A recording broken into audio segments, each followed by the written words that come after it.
والذين كفروا وكذبوا بآياتنا أولئك أصحاب النار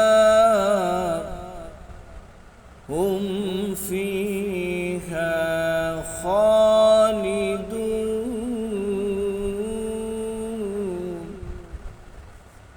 ইরশাদ হচ্ছে, আর যারা কুফরি করেছে এবং আমার আয়াত সমূহকে অস্বীকার করেছে তারাই আগুনের অধিবাসী, তারা সেখানে স্থায়ী হবে।